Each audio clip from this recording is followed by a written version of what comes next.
नीलाम्बुज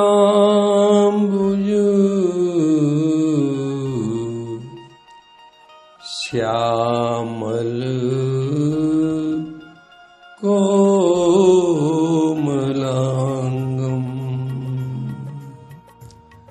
सीता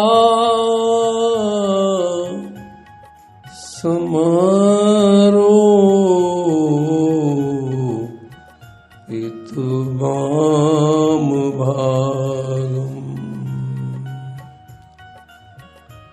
पाणो महा सायक चारुचापम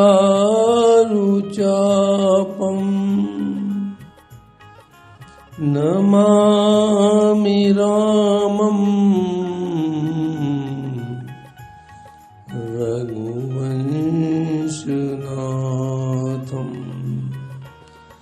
नमामि रामं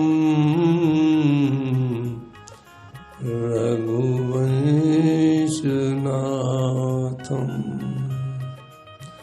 रघुवंशनाथं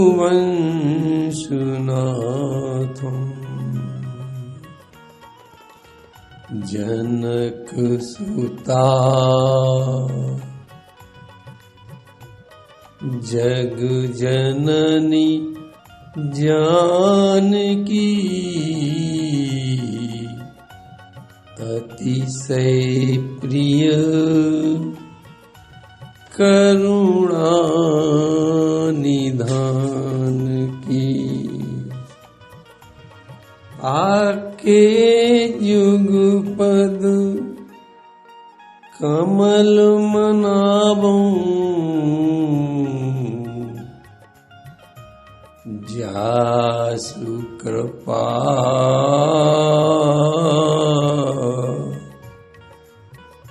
निर्मल मति पाऊं निर्मल मति पाऊं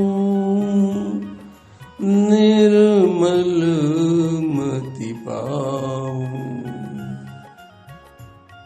जय जय जय हनुमान गोसाई कृपा करहु गुरुदेव कृपा कर दो कृपा करहु गुरुदेव की नाई गुरुदेव की नाई। वाणी को पवित्र कर लिया जाए। जय सिया राम जय सिया राम ओ मेरे राम ओ मेरे राम मिल जाओ राम मिल जाओ राम। जय सिया राम जय जय सिया राम जय सिया राम जय जय सिया राम। भगवान की विशेष कृपा से आप लोग रामचरितमानस और रामचरितमानस में भी अरण्यकांड और अरण्यकांड में भी माता अनुसुईया जी के द्वारा सीता जी को पतिव्रत धर्म का उपदेश सुन चुके हैं। अब वैसे तो देखा जाए कि सीता जी संसार की उद्भव स्थित कारणी है, लेकिन उपदेश तो किसी न किसी को माध्यम बनाकर ही महापुरुष दिया करते।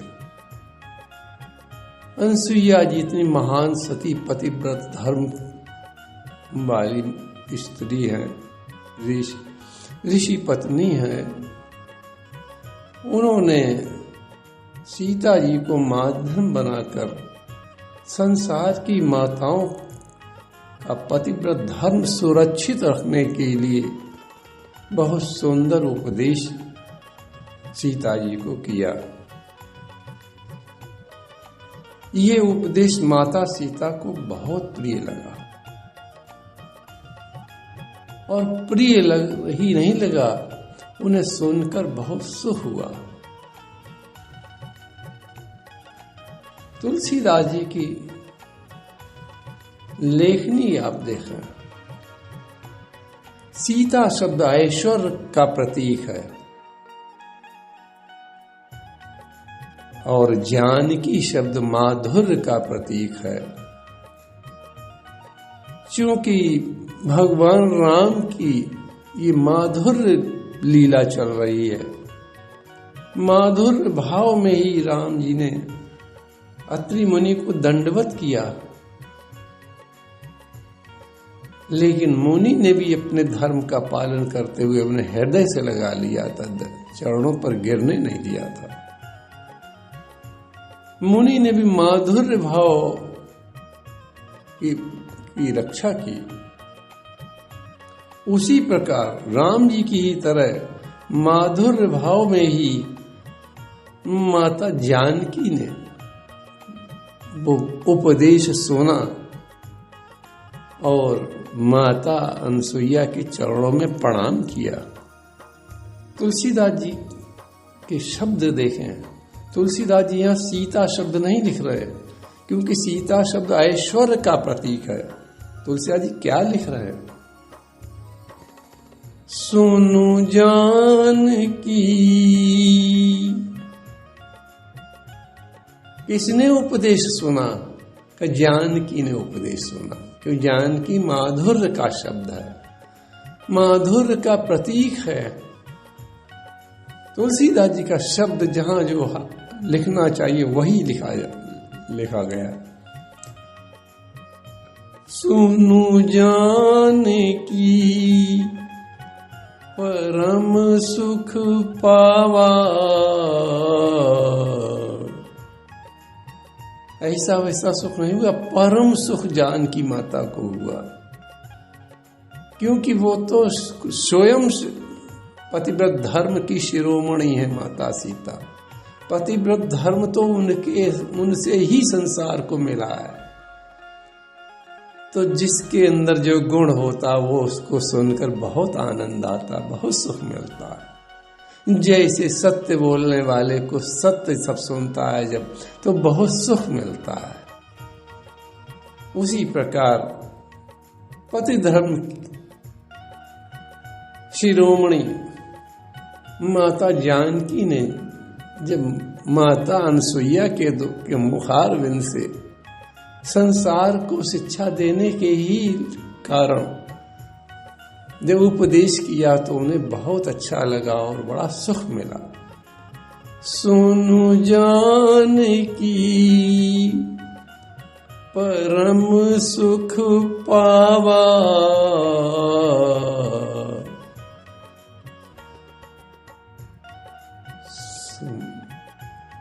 सादर तासु चरण सिरुनावा, सादर तासु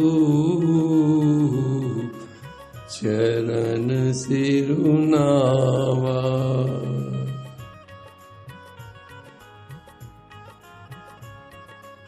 उपदेश सुनकर, जब किसी का कोई उपदेश सुनता है तो अंत में उसे प्रथा है कि उसे उसके चरणों में अपना मस्तक झुकाना चाहिए, उसका एहसान मानना चाहिए। इसी प्रकार सीता जी ने जब ये सुना तो उन्होंने भी जो है वो माता अनसुईया के चरणों में प्रणाम किया। सादरतासु चरण सिरुनावा।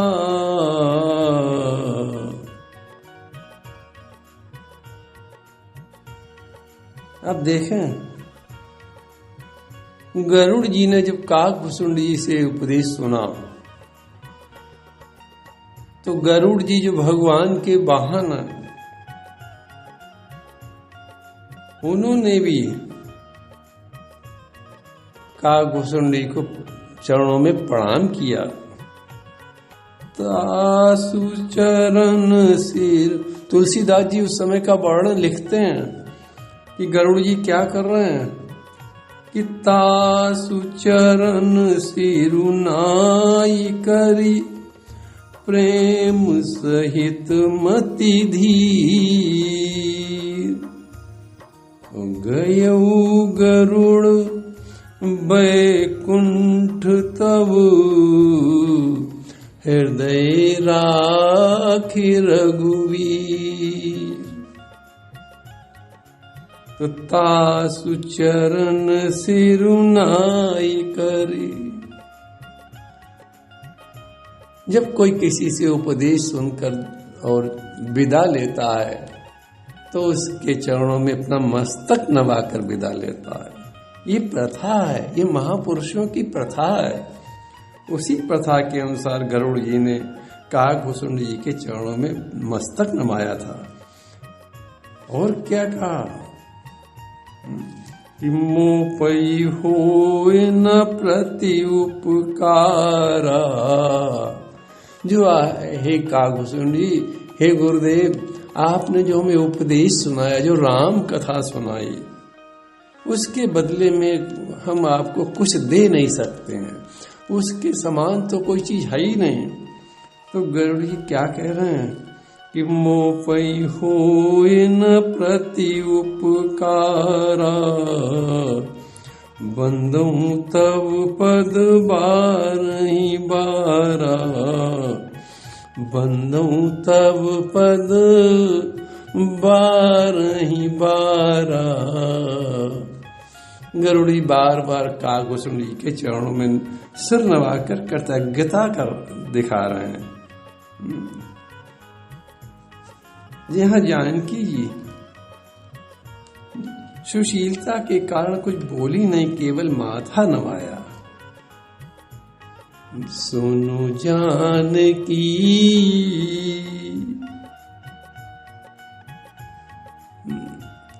परम सुख पावा। पतिव्रत धर्म का इतना सुंदर उपदेश सुनकर जानकी सुशीलता के कारण कुछ बोली नहीं, लेकिन उनके चरणों, माता अनसुईया के चरणों में मस्तक नवा रही हैं। सुनो जानकी परम सुख पावा, सादरता सुचरण सिरुनावा।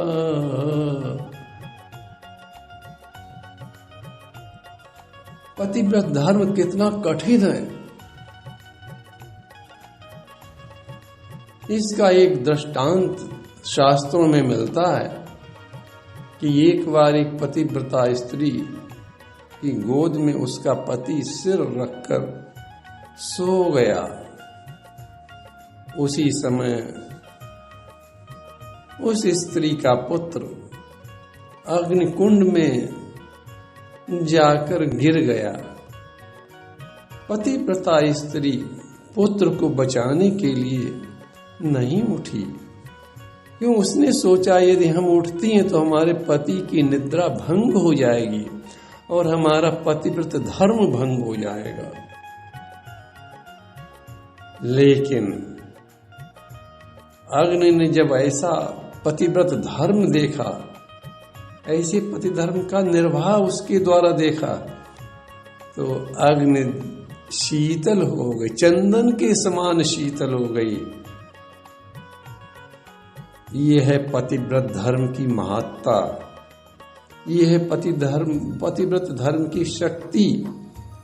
ऐसा पतिव्रत धर्म जब सीता जी ने सुना, जानकी जी ने सुना, तो उन्हें बहुत अच्छा लगा, बहुत प्रिय लगा, बहुत ही प्रिय लगा।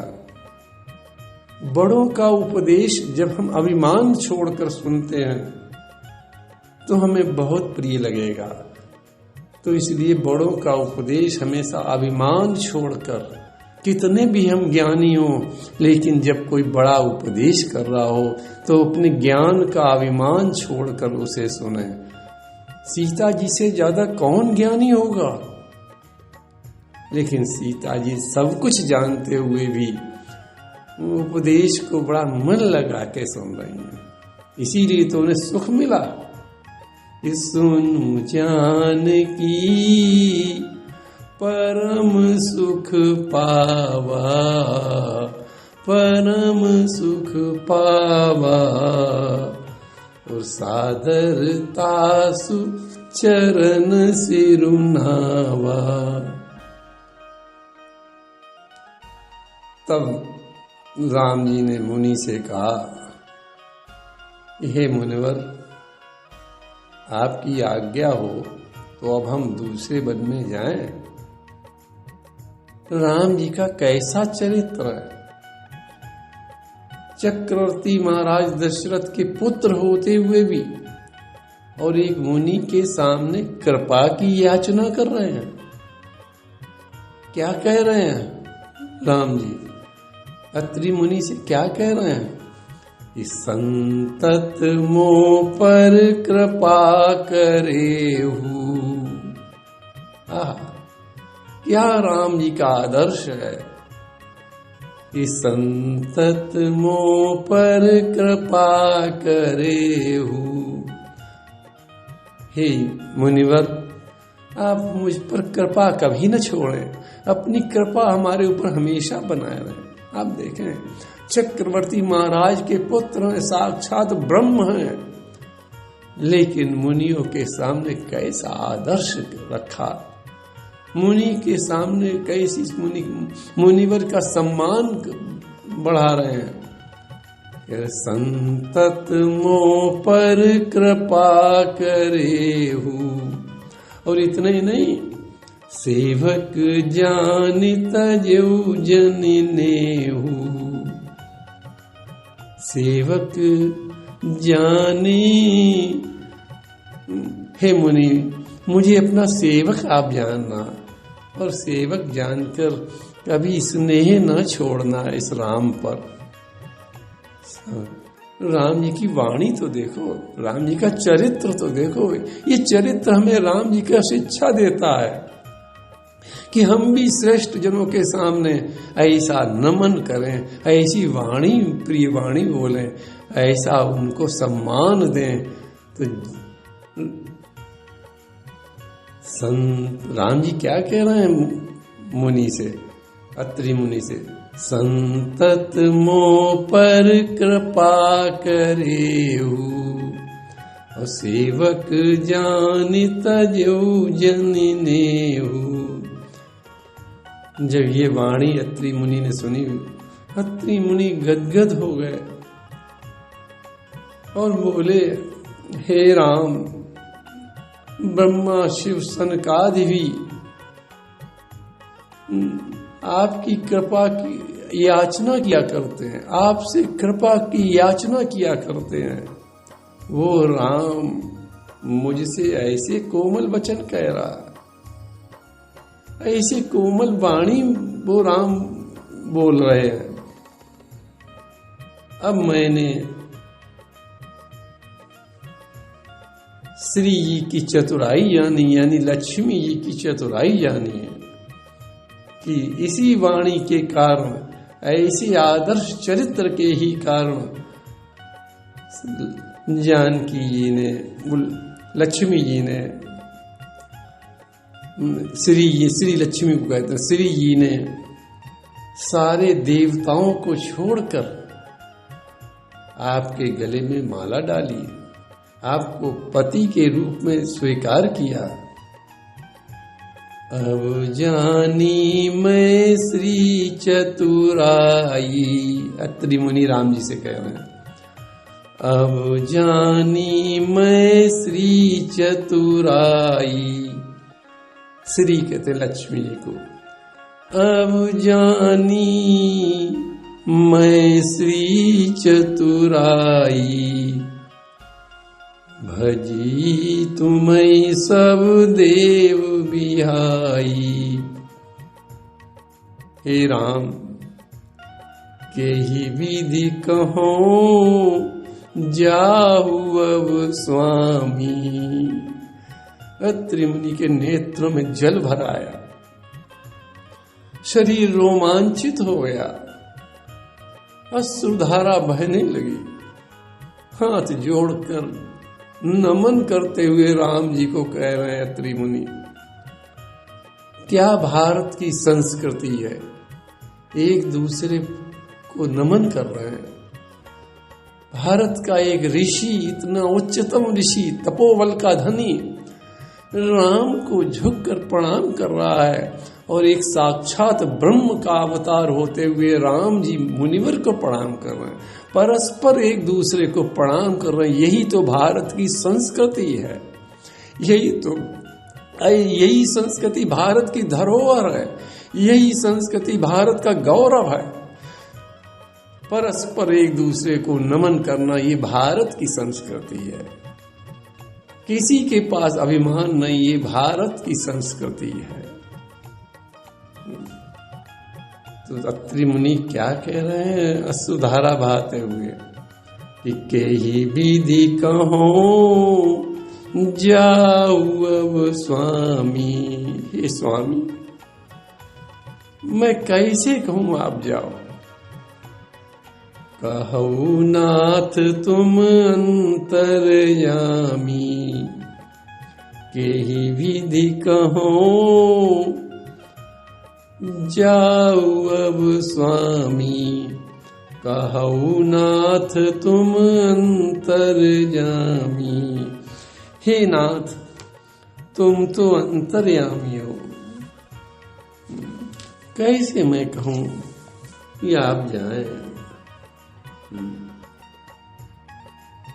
हे नाथ, आप जाएंगे तो मुझे बड़ा कष्ट होगा। आप अंतर्यामी हैं, आप हमारे मन की बात जानते हैं, लेकिन आपका उद्देश्य समाज हित, राष्ट्र हित की है। तो इसलिए के ही विधि कहूं, छोड़ते नहीं बनता है, लेकिन कर्तव्य में आपके हम बाधक भी नहीं बनना चाहते हैं। तो के ही विधि कहूं जाहू अब स्वामी। तुलसीदास जी एक छंद अंत में लिखते हैं कि मुनि की स्थिति का वर्णन।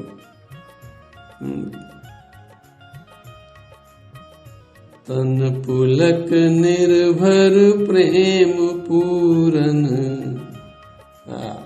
मुनि का शरीर पुलकायमान प्रेम के कारण हो गया,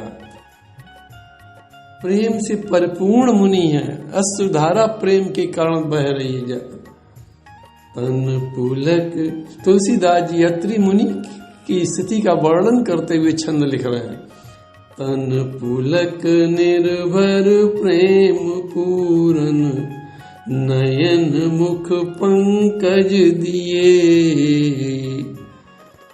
आंखों से अश्रुधारा निकल रही है, शरीर पुलकायमान और नेत्र राम जी के मुख पंकज पर लगाए हुए। कितना सुंदर दृश्य है। तन पुलक निर्भर प्रेम पूरन, नयन मुख पंकज दिए।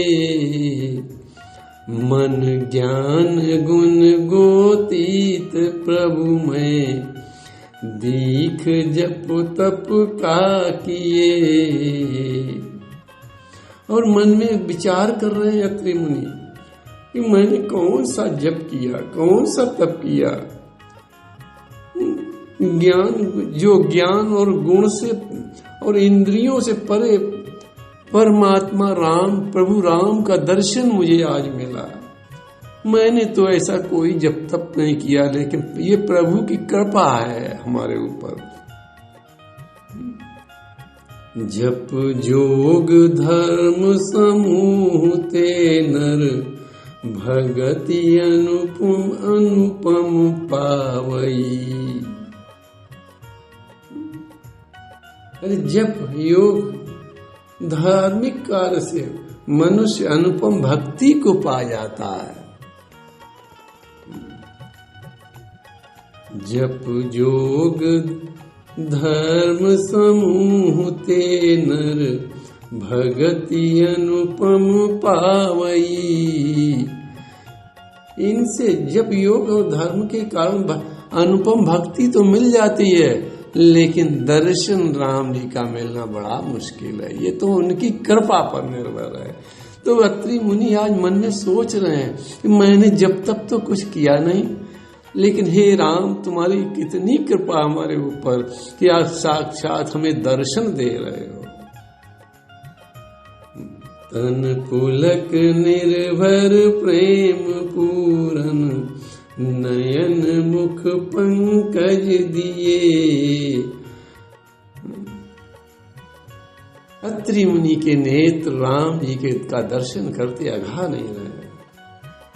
अंत में तुलसीदास जी क्या कहते हैं कि रघुवीर चरित पुनीत निस दिन, दास तुलसी गावई।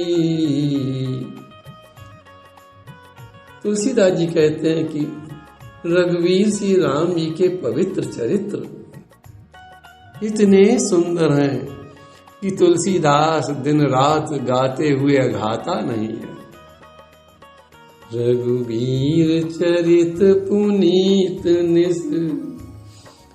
निस दिन, दास तुलसी गावई। भगवान की चरित्र अपार है, सुंदर है बहुत। तुलसीदास जी कहते हैं, यहाँ प्रसंग की समाप्ति करते हुए तुलसीदास जी कहते हैं